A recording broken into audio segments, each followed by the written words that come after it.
نے مسجدوں میں نماز کو ادا کیا ہے، اسی طرح ہم اپنے گاؤں میں بھی، اپنی بستی میں بھی، اپنے صوبے میں بھی، اپنے ملک کے اندر بھی اسی اجتماعیت کے ساتھ رہیں گے اور اسی بھائی چارے کے ساتھ رہیں گے، اور آپسی رقابت کو، آپسی دشمنی کو، آپسی نفرت کو اور آپسی غلظت کو ہم ختم کریں گے۔ میرے بھائیوں، آج کے دن اس بات کا ہم اور آپ اللہ تعالیٰ سے وعدہ کریں کہ جس طرح ہم نے رمضان کے مہینے میں نیک کاموں کو کیا ہے، اللہ تعالیٰ کی اطاعت اور فرما برداری کی ہے، یہ اطاعت و فرما برداری کا سلسلہ آگے بھی جاری رہے گا۔ میرے بھائیوں، اگر واقعی ہم نے رمضان میں اللہ کی عبادت کی ہے تو ہمارے اعمال کی قبولیت کا دار و مدار یا انحصار اس بات پر ہے، اور اعمال کے قبولیت کی ایک علامت بھی یہ ہے کہ آدمی نیک کام کرنے کے بعد برائی کی طرف نہ جائے۔ آپ نے رمضان میں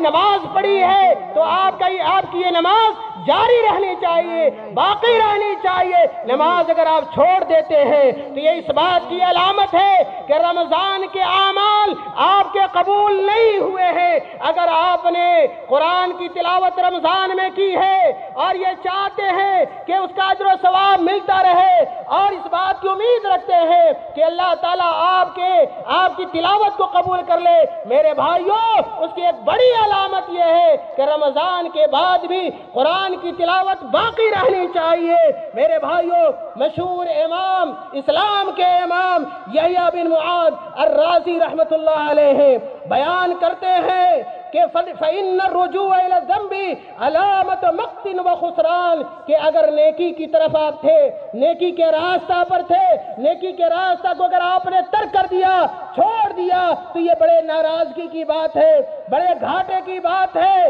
اور اگر آپ اس بات کی امید کر رہے ہیں کہ چلو اب رمضان تو ختم ہو گیا، اب پھر ہم اسی طرح گناہ کریں گے جس طرح پہلے کیا کرتے تھے، میرے بھائیوں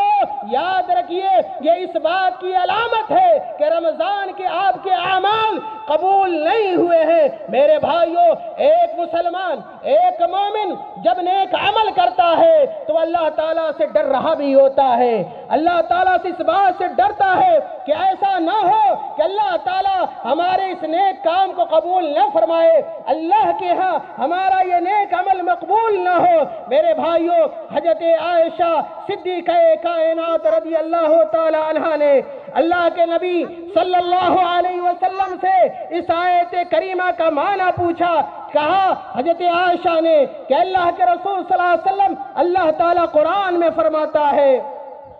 والذین یؤتون ما آتوا وقلوبهم وجلہ، کہ اللہ کے نبی صلی اللہ علیہ وسلم، اللہ تعالیٰ کا فرمان ہے کہ وہ لوگ جو اللہ تعالیٰ کے راستے میں خرچ کرتے ہیں، جو اللہ تعالیٰ انہیں دیتا ہے اور ان کے دل لرز رہے ہوتے ہیں، ان کے دل کپکپا رہے ہوتے ہیں، اس کا معنی کیا ہے کہ وہ آدمی اللہ کی اطاعت بھی کر رہا ہے، بندگی بھی کر رہا ہے، نیک کام بھی کر رہا ہے، پھر بھی اللہ تعالیٰ سے ڈر رہا ہے۔ اس کا معنی کیا ہے؟ اس کا مفہوم کیا ہے؟ کیا اس سے مراد وہ لوگ ہیں جو نیک کام بھی کرتے ہیں، شراب بھی پیتے ہیں، نیک کام بھی کرتے ہیں، چوری بھی کرتے ہیں، نیک کام بھی کرتے ہیں، زناکاری بھی کرتے ہیں؟ یہ سوال تھا حضرت عائشہ رضی اللہ تعالی عنہ کا۔ اللہ کے نبی نے کہا اے صدیق کی بیٹی، ایسی بات نہیں ہے، بلکہ اس آیت کریمہ کا معنی یہ ہے کہ وہ لوگ نیکی کر کے اللہ تعالیٰ سے ڈرتے ہیں، جو نیکی بھی کرتے ہیں، نماز بھی پڑھتے ہیں،